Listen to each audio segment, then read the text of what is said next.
The room reminds you of the weapons room of some old-style warships from the early days of starfaring. A weapons delivery system. It appears to be an accessory tied directly to the alien equivalent of our ships, phasers, and photon torpedoes. Unique, Captain. I believe these are self-referencing, packed quantum cartridges. Power boosters! Oh, I've read about those, but they're just theoretical. Evidently, these are more than theoretical, Lieutenant Buchert.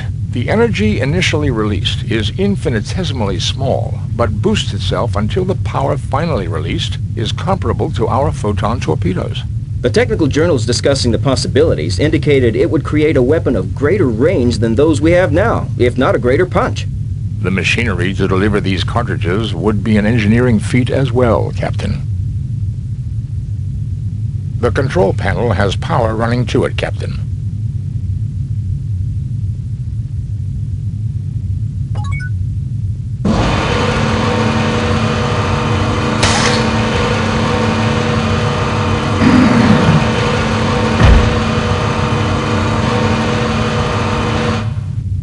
The device has finished loading, Captain. I believe, Captain, that this weapon must be hooked up through the main weapons battery.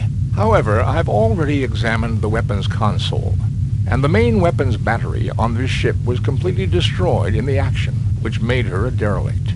Mr. Scott would have to go over this thoroughly, but I would recommend we try to take this weapon with us to the Enterprise.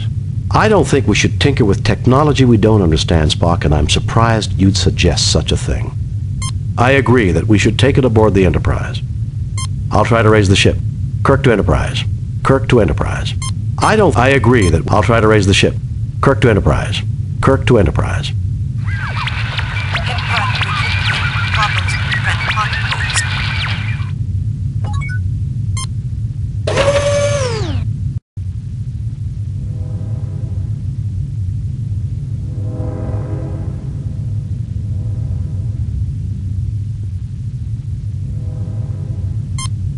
This room closely resembles the Enterprise sickbay. The beds are powered, as is the central post console. Nothing to report. It would be interesting to analyze them back aboard the Enterprise, but these are probably vaccines, medicines, and research viruses. Do they pose any threat to us, Doctor? None seems likely to have any effect on human or Vulcan physiology.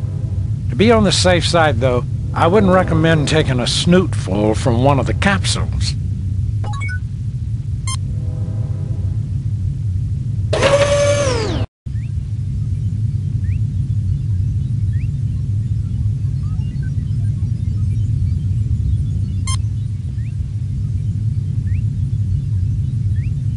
This is clearly the control center for the ship, Captain. I cannot deduce much information, but I do observe two things. Go on, Mr. Spock. This station definitely is configured differently from the one beside me. This shouldn't be surprising. After all, there are two stations. That may be, Doctor. But if you'll recall, all the Enterprise's different stations link into the same computer network bank, and...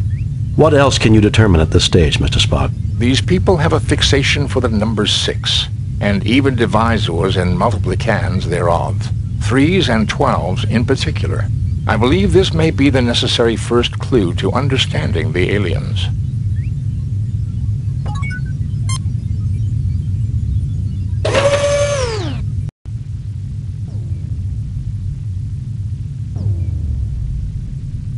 The sphere in the middle of this console appears to be some sort of control mechanism.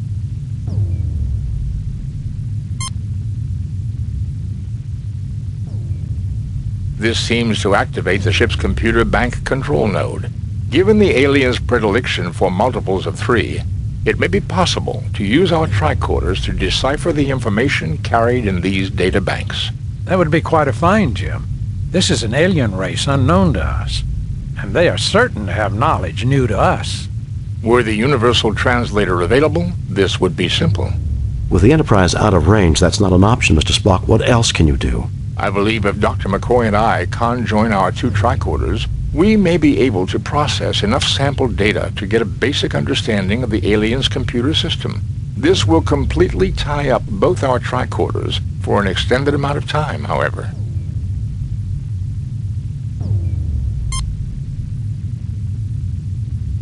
Both our tricorders are now working on basic processing of the alien's computer data system. The tricorders are not the equal of the universal translator, but we should be able to retrieve basic information and get an insight into their culture and life systems.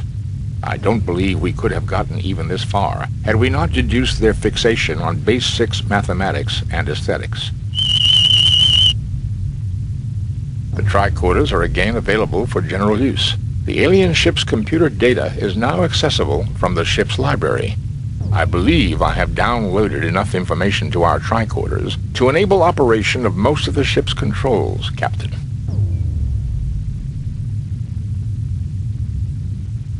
Not all topics will necessarily be available, Captain, nor do I believe we can get full details on all data. The tricorders could only do so much processing. It would be worth our effort to locate the central databanks for delivery to the Korniforos Life Sciences University, I believe. To say nothing of fulfilling our mandate to seek out new life and new civilizations. I'm receiving data now, Captain. Most internal and external functions are controlled from the bridge. These include engineering, navigation, communications, and sensors. Weapons functions are controlled from the weapons room. I have found an entry on an experimental long-range weapon booster recently installed, named the Whyos weapon. It does not alter the power of the primary weapon systems, but it does increase the range at which those weapons are effective. I believe I can produce a picture of a member of their race, Captain. By all means, Spock. Look at their physiology, Jim. I think this explains the Lashaeans' fascination with 3s and 6s.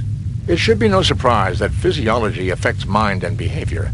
I would say a 6-fingered, 6-eyed people would naturally develop their sciences and arts around base 6 numerical systems, just as I observed on the bridge. Medical knowledge is comprehensive and lifespan is extended considerably over archaic expectations with maintenance of quality of life. Interesting data here about the 6-eyed vision processing in the brain. Their eyesight must have been excellent and almost 300 degrees around.